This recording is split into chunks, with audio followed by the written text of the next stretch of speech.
Welcome class fifth.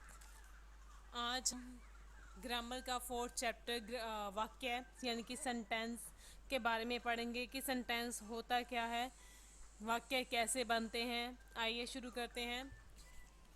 पहले है सुनते कहते सबका हाल, वाक्य की है यही है चाल।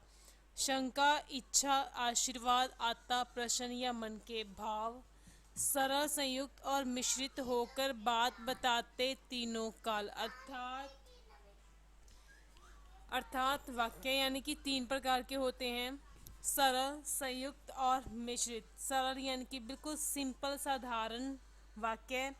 संयुक्त दो दो वाक्यों को जोड़कर बनाया गया वाक्य संयुक्त वाक्य। मिश्रित इन दोनों का तीसरा रूप। आइए शुरू करते हैं। शब्दों के सार्थक और व्यवस्थित समूह को वाक्य कहते हैं। वाक्यों के द्वारा ही हम अपने विचार पूर्ण और स्पष्ट रूप से व्यक्त कर पाते हैं। वाक्य बातचीत के माध्यम होते हैं। वाक्य के दो अंग हैं, उद्देश्य और विधेय, सब्जेक्ट एंड प्रेडिकेट। वाक्य में जिसके बारे में कुछ कहा जाए उसे उद्देश्य कहते हैं। जैसे रॉकी खाना खा रहा है। खाना सब खाते हैं, यहाँ पर एक व्यक्ति का नाम लिया गया है रॉकी, जो कि जिसके द्वारा क्या है खाना खाया जा रहा है, तो करता है वो मेन सब्जेक्ट, खास विषय है वो, खास उद्देश्य है, तो उसके बारे में बात हो रही है, तो उद्देश्य इसमें क्या हुआ, रॉकी। विधेय यानी कि प्रेडिकेट, वाक्य में उद्देश्य के बारे में जो कहा जा रहा है उसे विधेय कहते हैं, जिसके अंतर्गत मुख्यतः कर्म व क्रिया आते हैं। जैसे रॉकी खाना खा रहा है, कर्म क्या है, खाना, और क्रिया क्या है, खा रहा है। रॉकी क्या था, कर्ता, कर्म, क्रिया। तो जो बाकी वाक्य रह जाता है, शेष वाक्य रह जाता है, वो विधेय कहलाता है। आगे है, वाक्यों को दो भागों के आधार पर बांटा गया है, अर्थ के अनुसार, रचना के अनुसार।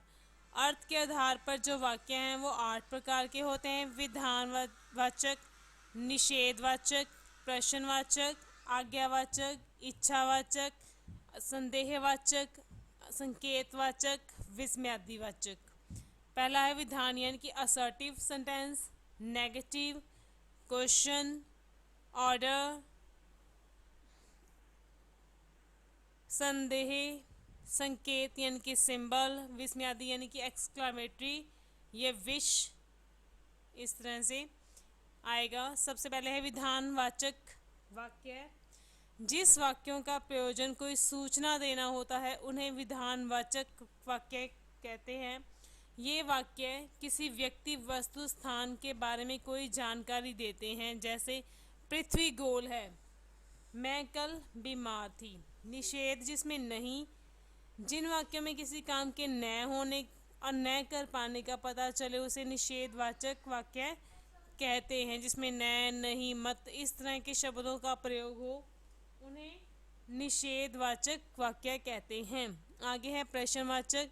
जिन वाक्यों के द्वारा प्रश्न किया जाता है, जैसे तुम्हारा नाम क्या है, तुम कहाँ रहते हो, तुम यहाँ से कब जाओगे, तुम्हारा जन्मदिन कब आएगा, कौन आने वाला है, इस तरह से जो प्रश्न है वो प्रश्नवाचक वाक्य कहलाते हैं। आज्ञावाचक यानी कि किसी की परमिशन से आना जाना।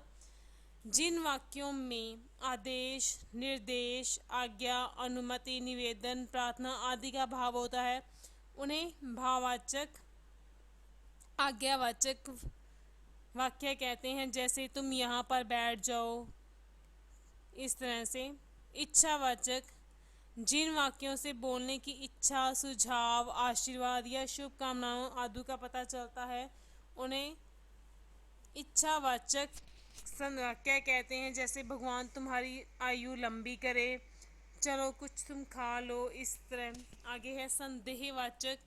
जिन वाक्यों में किसी के काम के होने के बारे में संदेह या शंका व्यक्त हो, या जब हम ऐसे कहते हैं एस्टिमेट लगाते हैं, वैसे शायद आज शाम को वर्षा हो, शायद कोई आ जाए, इस तरह संकेतवाचक, जिन वाक्यों में काम की सफलता या असफलता दूसरे काम पर निर्भर करती हो उन्हें संकेतवाचक वाक्य कहते हैं। जैसे अगर मोहित खेलेगा तो मनीष भी खेलेगा, यदि वर्षा होगी तो फसल अच्छी होगी, या जो व्यक्ति मेहनत करेगा वही पास होगा।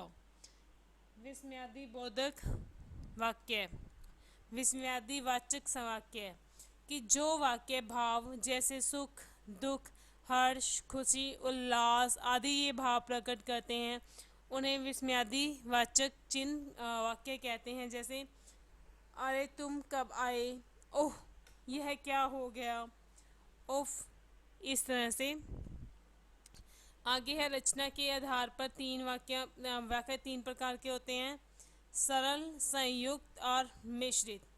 सरल वाक्य, जिन वाक्यों में खेल, एक उद्देश्य और विधेय होता है उन्हें सरल वाक्य कहते हैं। जैसे मीशा खेल रही है, बच्चे पढ़ रहे हैं। मीशा और जो बच्चे हैं वो उद्देश्य है और बाकी जो वाक्य है वो विधेय। संयुक्त वाक्य, ऐसा वाक्य जो दो या दो से अधिक स्वतंत्र वाक्यों को योजक शब्दों द्वारा जोड़कर बनाया जाता है उन्हें संयुक्त वाक्य कहते हैं। जैसे हम चलते हैं पर तुम रुक जाओ, यहाँ पे पर और ये दो वाक्यों को जोड़ने का कार्य कर रहे हैं तो ये संयुक्त वाक्य है।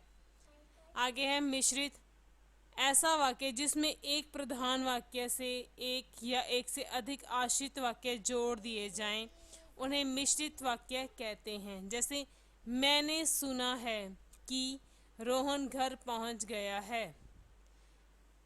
मैंने सुना है ये प्रधान है कि मेरे द्वारा सुना गया, रोहन घर पहुंच गया ये उसके ऊपर डिपेंड है यानी कि आश्रित है, और की जो शब्द है वो जोड़ने का कार्य कर रहा है योजक का।